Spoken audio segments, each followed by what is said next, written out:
Hey yo, what's good, people? It's your boy coming straight from the 90s.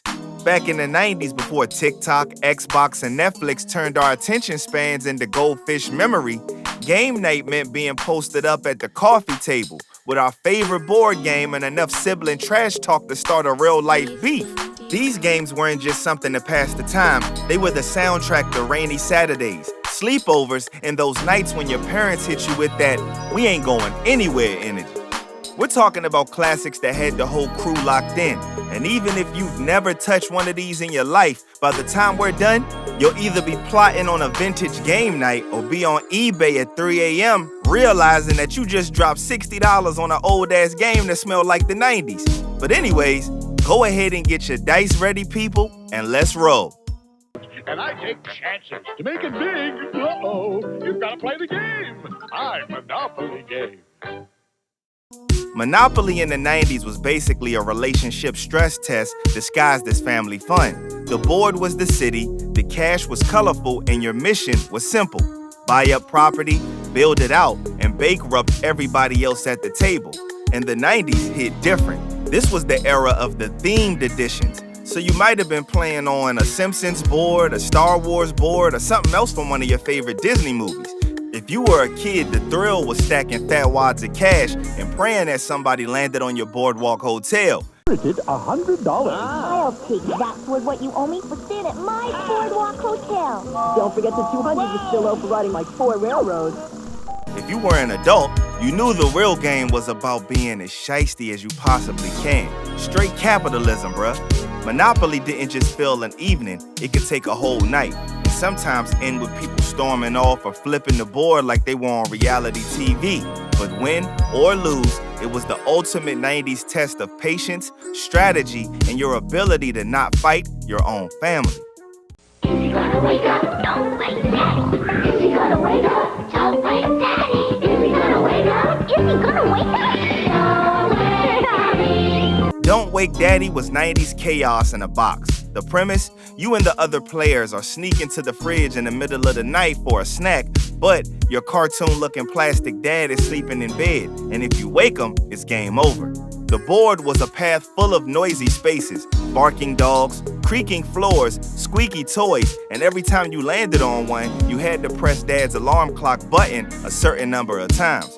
Most of the time, nothing happened. But sometimes, without warning, Dad would spring upright with this goofy, wide-eyed expression like he just caught you red-handed. The jump scare was half the fun. Even though it was just a little plastic spring mechanism, it felt like a horror movie for kids. Win, and you got your midnight snack in peace. Lose, and Dad sent you straight back to your room like you broke curfew. It was simple, it was loud, and it was one of those games that had everybody screaming and laughing before the first lap around the board was even finished. Your hand! In the game of Clue, you'll figure out who done it with what and where. Think fast, cause no two games of Clue are ever the same. Clue in the 90s was murder mystery meets living room drama. The goal, figure out who killed Mr. Body, in which room and with what weapon, before anybody else cracked the case. You move from room to room in a mansion straight out of a soap opera, tossing out accusations and hoping your friends didn't have that card that proved you wrong. The 90s editions were extra colorful with brighter boards and shinier artwork, but the vibe stayed the same. A mix of strategy, luck, and straight up bluffing. You'd sit there acting innocent while secretly knowing it was Colonel Mustard in the study with the candlestick the whole time. For kids, Clue felt like a grown-up game. It had suspense, secrecy, and just enough drama to make you feel like a detective. For adults, it was all about the mind games, the poker faces, and the satisfaction of calling everybody to the drawing room to say, I know who did it, and actually being right. Who's got a crush on you? Hello, hunks! It's Dream Phone, the electronic game with the talking phone. To win cool guys, get clues, figure out which guy really likes you. Dream Phone was peak 90s girl-teen culture in a board game. Bright pink phone, pastel cards, and a whole plot about figuring out which guy liked you. The board itself was a map of malls, hangouts, and random 90s hotspots, and your job was to collect clues to eliminate suspects until you cracked the case. The magic was in the phone, this chunky, plastic cordless style beast that actually talked to you. You dial up different guys and a mysterious voice would drop hints like he's not at the beach or he has blonde hair. Sometimes you get a weirdly intense, it's not Dan, that could low-key sound like a threat if you played it alone at night. For girls in the 90s, Dream Phone wasn't just a game, it was a whole vibe. It was gossip, mystery, and the kind of silly crush drama that felt like life or death when you were 11. And even if you didn't care about finding who liked you, the game was still damn fun. Gather round, mice. What are we doing, boss? We're going in for the big cheese, but it's every mouse for himself, so don't get caught. Mousetrap was less board game and more build a ridiculous Rube Goldberg machine, then hope it actually works. The premise was simple. Move your mouse around the board, collect cheese, and try to trap your opponent's mice. But the real star was that big, clunky contraption you had to build piece by piece as the game went on. You had a plastic bathtub, a diving man, a wobbly staircase, and that iconic green crank that set the whole chain reaction in motion.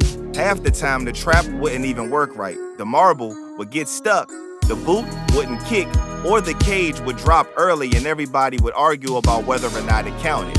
In the 90s, Mousetrap was one of those games you begged to play just so you could set the trap off over and over. Winning was cool, but honestly, the real fun was building it and triggering the chaos, even if it meant knocking over the board and sending all of the pieces flying. That's real though. Is it me? Is it you? No. Guess who? You guess who? That's the mystery. Chip doesn't have red hair. Nope. I'm history. But I'm still here. Now Guess Who was the ultimate face-off game. Literally, you and your opponent each had a board full of cartoon faces, and the goal was to guess your opponent's mystery character before they guessed yours. The way you did it? By asking yes or no questions and flipping down faces that didn't match. The 90s versions had that chunky plastic feel and faces that, looking back, were kinda hilariously stereotyped, like the designers pulled them from a stock photo catalog of eccentric uncles. But in its prime, it was pure head-to-head strategy, quick to play, easy to learn, and perfect for that best 2 out of 3 trash talk energy. What's for lunch? It's Hungry Hungry Hippos! Hungry, hungry hippos. Hungry, hungry hippos. We love to feed our face. We're hungry, hungry hippos. We're really eating great. Now, one of my favorites, though, is Hungry Hungry Hippos, and that was straight up chaos in plastic form. No dice, no turns, just 4 hippos, a pile of marbles, and pure button-mashing fury. The goal? Chomp more marbles than anybody else, but in reality, it was just smashing that lever like your life depended on it while yelling at your cousin for cheating. The 90s sets were loud, colorful, and built to withstand exactly 15 minutes apiece before every marble rolled under the couch and vanished everywhere. And while the game technically had winners, let's be honest, it was all about the frenzy. It was quick, it was loud, and it was the kind of game that you pulled out when you wanted 5 minutes of fun and maybe a bruised thumb.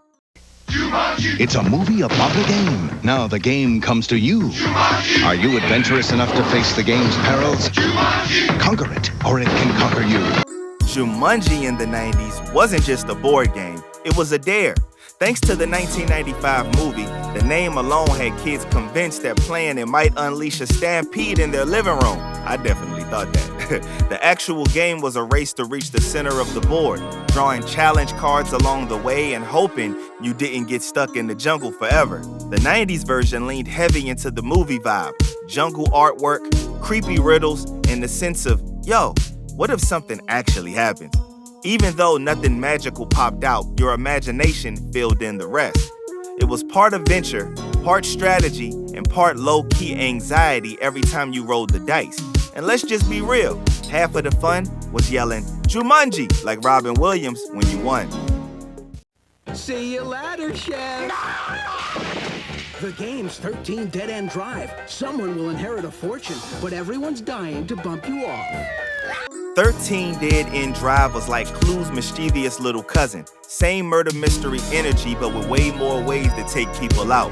The setup, you're a character in a mansion trying to inherit a fortune. The twist, everybody else is trying to kill you off with booby traps before you get out alive. The board game was a full 3D setup, complete with a wobbly staircase, a chandelier ready to drop, and a spring-loaded fireplace that could launch your piece across the room. Every turn was part strategy, part oops, you just fell off a ladder. Guess you're out. In the 90s, this game was the pick if you wanted drama, sabotage, and pure cartoon violence in your board game night. It was like a soap opera with plastic figurines, and every victory felt like you survived an episode. Sorry! You hit me, I'll get you back! The game of sorry. Slide, switch, and bump your way home before someone makes you. Sorry was the board game equivalent of smiling in somebody's face while you ruined their night. The goal was simple. Get all your pieces around the board and back home before anybody else. The catch, land on another player's piece, and you get to send them all the way back to start with a big fake sorry that everybody knew was not sincere. The 90s version had bright colors and smoother plastic pawns, but the petty energy stayed the same. This was the game that could turn best friends into enemies in under 10 minutes. 1 minute you're cruising to victory, and the next you're back at square one because your aunt decided it's just a game, knowing good and well she's targeting you. It was simple, it was brutal, and it taught every 90s kid the fine art of fake politeness while sabotaging somebody's whole plan. I'll give you trouble, a 6. Buns are poppin', troubles poppin', trying to win the race. Troubles poppin', bubbles poppin', poppin' every place. Trouble was like Sorry's cousin who showed up with extra sound effects. The goal was the same, race your pieces around the board and back home. But the real star was that pop-o-matic bubble in the middle. Instead of dice you rolled, you smacked the bubble, it popped, and the die inside jumped around like it had somewhere to be. In the 90s, that pop-o-matic was half the fun. You could smack it lightly or slam it like you were trying to send a message. Either way, it was loud enough to get your parents yelling from the next room. And just like Sorry, landing on somebody else's piece meant sending them back to start, usually with a side eye and a grin. It was quick, competitive, and satisfying as hell, straight up. Water on the knee! Operation! Out another tree! Operation! By a rib or two! Operation! Hey yo, this next one is definitely one that you had to fight over in summer camp. Operation in the 90s was all about shaky hands, steady nerves, and that one terrifying buzz that could rattle your soul. You played as the doctor, using metal tweezers to remove goofy ailments from a cartoon patient. Things like the funny bone or the wishbone without touching the metal edges. The 90s sets had bright colors and that same big red nose that lit up like a warning siren when you messed up. Man, that buzz, it didn't just signal failure. It felt like it was personally judging you. It was part skill, part panic attack, and all fun. Unless you had a little cousin who liked to bump your elbow on purpose just to watch you lose. Man your battle stations. Man your battle stations. It's electronic talking battleship from Milton Bradley. So real, it really talks. Battleship armed. Battleship armed. Now, Battleship in the 90s was pure head-to-head warfare without leaving the kitchen table. You and your opponent each had a fold-up grid secretly placing your ships while plotting to sink theirs. On your turn, you'd call out coordinates, B7, and wait for that sweet hit or crushing miss. By the 90s, the electronic talking Battleship version had taken over, with sound effects, lights, and that robotic voice announcing your every move. It felt way more intense, like you were actually commanding a fleet from your bedroom. It was simple strategy, pure mind games, and just enough luck to keep it unpredictable. And nothing beat the satisfaction of calling the final shot and hearing your opponent groan as their last ship went down. And there you have it, people. 13 board game heavyweights that ran the 90s. These weren't just pieces of cardboard and plastic. They were full-on cultural events in our living rooms. They made us laugh, they made us yell, and they taught us important life lessons, like never trusting your cousin in Monopoly, always keeping a steady hand in Operation, and that sorry is the most disrespectful word in the English language when it's backed by a game piece. Some of these were quick bursts of chaos, others were all-night marathons, but every single one was a ticket back to a time when the only notifications you got were from the pop-o-matic or dad springing out of the bed. And if you still got one of those collecting dust in the closet, maybe it's time you pull it out and relive that magic. Just be ready for the trash talk to come back just as fast. If you grew up on these games, drop your favorite in the comments. And if you've never played them, well, don't be surprised if you find yourself on eBay at 3 a.m. like I told you. Until next time, y'all, peace.